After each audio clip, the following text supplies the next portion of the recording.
A farm labourer steps out into his field near Littleport, Cambridgeshire, at first light on the morning of the 16th of December 1942, and stops dead. Frost still clings to the furrows, whitening the flat fenland soil for miles in every direction, beneath a sky only just beginning to grey. 30 yards ahead, half buried in the black earth, lies a tangle of silk and cordage, snagged on a fence post and flapping faintly in the wind. Beside it, a man in a leather flying jacket lies motionless on his back, one boot missing, a parachute harness twisted around his shoulders, and a canvas bag half open at his side. The labourer does not know it yet, but the man breathing shallow clouds into the cold air is Eddie Chapman, safecracker, convicted felon, former inmate of a German prison on the island of Jersey, and, as of this freezing dawn, a fully trained agent of the German Abwehr, sent to blow up an aircraft factory 40 miles to the south. Chapman rolls onto his side, spits out a mouthful of fenland mud, and begins digging a hole with his bare hands to bury the parachute, exactly as his German instructors taught him, at a chateau outside Nantes months earlier. Wireless set, forged ration book, and £990 in British currency lie in the bag beside him, enough to fund weeks of movement across the country. He does not run for the woods. He does not head for the nearest safe house the Abwehr has arranged for him in London. Instead, within hours, having walked several miles into the nearby town, he approaches a police constable and asks, quite calmly, to be taken to speak to the Secret Service. The story of how a career criminal from County Durham became one of Britain's most valuable double agents begins nearly a decade earlier, in the betting shops, nightclubs, and gambling dens of Soho. Born in Burnopfield in November 1914, Eddie Chapman drifted through a short and undistinguished spell in the Coldstream Guards, standing sentry duty at the Tower of London, before deserting after going absent without leave with a woman he had met in the West End, earning a dishonourable discharge and 84 days in military prison. Released and unemployed, Chapman drifted into London's criminal underworld, mixing with actors, racehorse fixers, and professional thieves, and by the mid-1930s had become the ringleader of the so-called Jelly Gang, a crew of professional safecrackers who used gelignite, or jelly, to blow bank vaults, cinema safes, and department store strongrooms across England. Over roughly 3 years, the gang carried out more than a dozen jobs, netting an estimated £100,000, a sum equivalent to several £1 million today, before Scotland Yard finally caught up with them in 1939. Fleeing arrest, Chapman crossed to the Channel Islands, where he was captured and imprisoned on Jersey in February 1939, 6 months before Britain declared war on Germany. When the Wehrmacht occupied the Channel Islands in July 1940, sweeping through Jersey, Guernsey, and Sark without a shot fired in the island's defence, Chapman was still behind bars, and it was there, in a prison now run by German administrators, that his unlikely path into espionage began. Recognising a man with criminal skills, contempt for British authority, and a fluent grasp of explosives, German intelligence officers approached him in his cell with a stark offer: work for the Abwehr,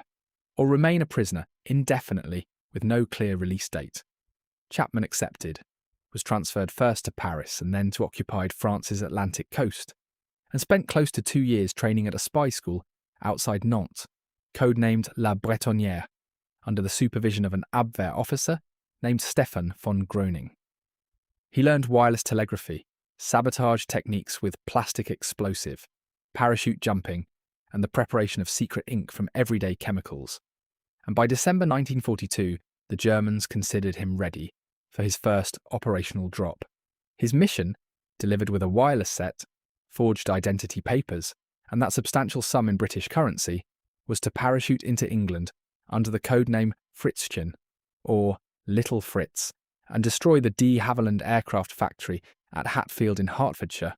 where the wooden-framed Mosquito bomber, prized for its speed and manoeuvrability, was being built in growing numbers for RAF, Bomber Command, and Fighter Command alike. What the Abwehr did not know was that British codebreakers at Bletchley Park had already intercepted wireless traffic referring to an agent named Fritzchen scheduled to drop into England that December. So when Chapman turned himself in that morning, MI5 was, in a sense, already half expecting him. He was taken first for questioning by local police in Cambridgeshire, then driven under guard to Camp 020, the secret interrogation centre at Latchmere House near Ham Common in West London, run by the formidable Lieutenant Colonel Robin Tin Eye Stevens, so nicknamed for the steel-rimmed monocle he wore at all times, reportedly even in bed. Stevens's own written instructions to his staff forbade physical violence outright, stating plainly that striking a prisoner was an act of cowardice. His method relied instead on relentless psychological pressure, contradiction, and exhaustive cross-examination, stretched across days rather than hours. Under this scrutiny, Chapman gave up everything: his training at La Bretonnière outside Nantes, his instructions regarding the de Havilland factory, his contacts among the Abwehr staff in France, his codes and call signs, and his genuine, if self-interested, willingness to work against the Germans who had recruited him. Stevens's own commandant's notes described Chapman as a man who considered himself something of a prince of the underworld, possessing no scruples and prepared to stop at nothing, yet weighing that criminal record against evident courage and resourcefulness. An internal memorandum concluded that Chapman should be used to the fullest extent. Not every officer at Camp 020 agreed. Major Michael Ryde, assigned as Chapman's case officer, took an immediate dislike to his charge, objecting to Chapman's drinking and his habit of frequenting London bars in search of company, and at one point wrote to his superiors urging that the Zigzag case must be closed down at the earliest possible moment. Ryde's superiors overruled him, and with that judgment the safecracker from Soho became Agent Zigzag, one of roughly 40 double agents, eventually run by MI5's double-cross system, and arguably the most audacious of them all. The problem facing MI5 in January 1943 was concrete and pressing. Chapman's German handlers expected proof, ideally photographic, that the de Havilland factory, a facility producing one of the RAF's fastest and most versatile aircraft, had been destroyed. A double agent who failed his first mission would be worthless, and worse, his German paymasters might grow suspicious of the entire double-cross network, endangering every other agent MI5 was running. The solution devised by MI5, in close collaboration with the factory's own senior management, and a professional stage illusionist named Jasper Maskelyne, recruited specifically for his expertise in visual deception, was to fake the sabotage so convincingly that German reconnaissance aircraft, photographing the site from 30,000 feet, would see exactly what the Abwehr expected to see.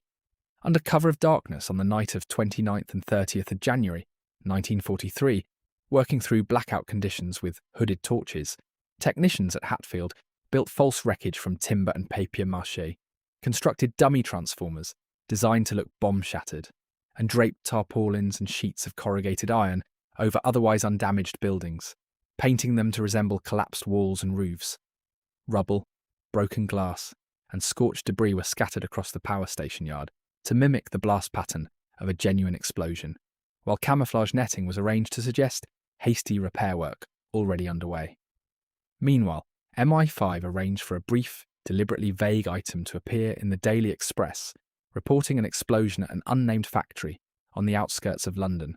further reinforcing the deception for any German agent who might read the British press or intercept a wireless mention of it. The illusion proved so complete that it fooled even de Havilland's own workforce. Many arrived for their morning shift, genuinely believing their factory had been bombed overnight, and it took considerable effort from site managers, briefed in advance by MI5, to keep the true nature of the exercise contained to a small circle of trusted staff. For ordinary factory hands who had spent months worrying about a German attack on their workplace, the sight of shattered brickwork and blackened transformer housings at first light was, however briefly, entirely convincing.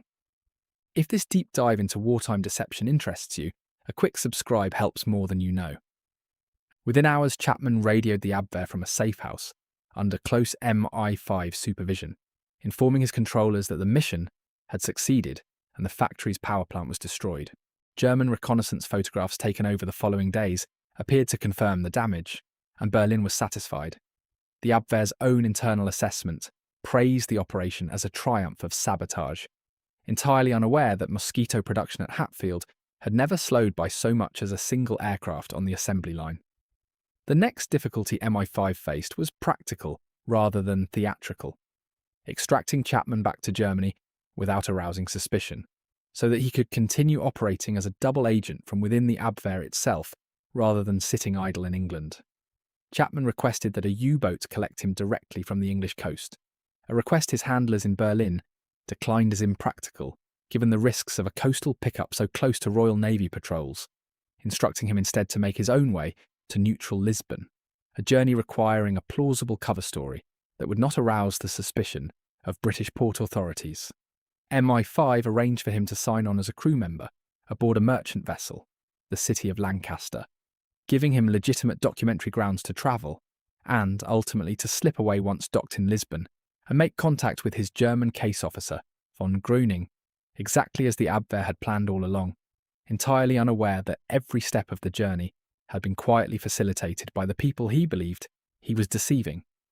The Germans, thoroughly convinced of Chapman's success, rewarded him lavishly. He was awarded the Iron Cross Second Class, reportedly the first Englishman to receive the decoration since the Franco-Prussian War of 1870, along with a substantial cash payment reported at around 110,000 Reichsmarks and, by some accounts, a small yacht moored for his personal use. Rather than sending him back into England immediately, the Abwehr posted Chapman to occupied Norway in 1943, where he was assigned to instruct at a German spy school in Oslo, training the next generation of agents the Reich hoped to send against Britain and other Allied targets. It was a position of extraordinary access, placing a British double agent inside the very institution designed to produce Germany's future spies. Chapman used it methodically, gathering intelligence on German training methods, individual agent identities and cover names, and, crucially, early fragmentary details relating to the V1 flying bomb program then still in development at Peenemünde, all of which he found means to relay back to his MI5 handlers, principally Ronnie Reed, a former BBC radio engineer turned wireless expert who had become Chapman's closest and most trusted contact within the service. Chapman's private life throughout this period remained as complicated as his professional one. He maintained a relationship with a Norwegian woman named Dagmar Lahlum in Oslo, who reportedly assisted him in minor intelligence gathering herself, while a former lover, Frida Stevenson, and their young daughter waited in England, unaware of his double life abroad. Chapman later claimed to have offered his German superiors a plan to assassinate Adolf Hitler himself during this period, framing it as an act of loyalty to the Reich that would cement his standing, an offer that was, perhaps unsurprisingly, never seriously taken up by his handlers. Chapman's most significant contribution to the British war effort came in the summer of 1944, in circumstances entirely different from the theatrical drama of the Hatfield deception. On June 29th, 6 days after the first V1 flying bombs began falling on London, the Germans parachuted him back into England near Cambridge, tasking him with reporting the accuracy of the new weapon's impact points, so that Berlin could adjust its targeting for maximum effect against the capital. For ordinary Londoners that summer, the WWII represented a new and particularly unsettling form of terror. The distinctive drone of its pulse-jet engine, audible for miles, would suddenly cut out, and in the silence that followed, residents in Croydon, Lewisham, and Wandsworth alike knew they had roughly 12 seconds before the warhead struck somewhere nearby. Working once again under close MI5 supervision, this time coordinated with a wider deception effort, run jointly with other double agents feeding similar false data, Chapman transmitted deliberately falsified reports, indicating that V1s were landing north and west of their actual impact points in central London, when in fact many were striking closer to the intended target than the doctored reports suggested.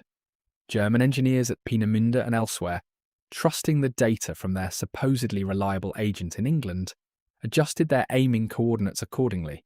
and subsequent V1 and V2 strikes drifted further from the densely populated heart of the capital, falling instead across the less built-up suburbs to the south and east of London.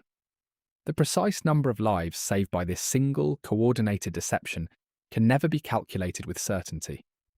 But British post-war assessments credited the combined efforts of MI5's double agents, Chapman prominent among them, with meaningfully reducing the deadliness of the rocket campaign during its most intense phase, a period in which as many as 100 V1s a day were launched towards southern England, killing over 6,000 civilians in total before the last launch sites were overrun by advancing Allied troops.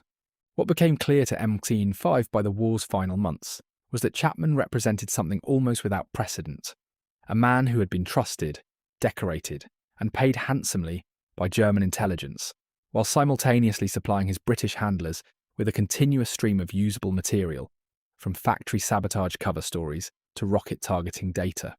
Stevens's early gamble, made against the objections of case officers who found Chapman's drinking, womanizing, and criminal instincts distasteful, had produced one of the most productive individual agents of the entire double-cross system. MI5 formally ended its use of Chapman as an active agent shortly before the war's conclusion in Europe, judging that his temperament made him increasingly difficult to control, and that his usefulness had in any case largely run its course. In the months following Germany's surrender in May 1945, the British government quietly closed the book on Eddie Chapman's wartime service, judging that a man of his temperament, having outlived his usefulness as an active agent, was better managed at arm's length and kept formally attached to the service. His extensive criminal record from the 1930s, including the Jelly Gang's string of safe-blowing raids, was formally pardoned in recognition of his contribution, and he received a payment reported at around £6,000 for his services, a considerable sum at the time, roughly equivalent to several years of an ordinary worker's wages. He married Betty Farmer, the pre-war girlfriend he had left behind when his criminal career first sent him fleeing to the Channel Islands, and settled into a life that mixed minor celebrity with occasional brushes with the criminal underworld he had never entirely abandoned, at one point attempting to sell his story to newspapers, only to find the Official Secrets Act standing squarely in his way. For decades, the full details of his story remained locked in classified MI5 files, unavailable even to Chapman himself in any complete form, and it was only with the declassification of Camp 020's interrogation records and Chapman's own MI5 file in the early 2000s that historians and readers could finally piece together the complete account. The parachute drop into a frozen Cambridgeshire field, the interrogation under Tin-Eye Stevens's monocled gaze, the faked explosion at Hatfield built from timber and paint, the Iron Cross awarded for a factory that had never truly been touched, and the falsified rocket reports of the summer of 1944 that nudged German missiles away from central London. The historian Ben McIntyre's account of the case, published in 2007 under the title Agent Zigzag, drew directly on those declassified files and introduced Chapman's story to a far wider audience than the closed, compartmentalised world of wartime intelligence had ever intended it to reach. Return for a moment to that frozen field near Littleport, to the labourer, a farm labourer standing over a stranger, tangled in silk cording at first light, frost still whitening the furrows around them both. Neither man could have known what the following 2.5 years would hold. A faked explosion, convincing enough to deceive trained German reconnaissance photographers, an iron cross pinned on a British safecracker by the very government he was meant to be sabotaging, a posting to Oslo that placed him inside Germany's own spy school, and falsified coordinates that nudged deadly rockets away from the crowded heart of London during the war's final desperate months, sparing streets and families who would never know how close or how far disaster had actually fallen. Chapman went on to live another 3 decades after the war, marrying the woman he had left behind, running various business schemes with mixed success, and occasionally selling fragments of his story to the press before the Official Secrets Act closed the door again, until his death in December 1997, long enough to see the outline of his double life finally begin to emerge into public view. The parachute he buried with his bare hands that December morning was never recovered. The de Havilland factory he was ordered to destroy never lost a single day of production, and the mosquito bombers built inside it flew on, entirely unaware of the elaborate fiction constructed around their birthplace one frozen January night.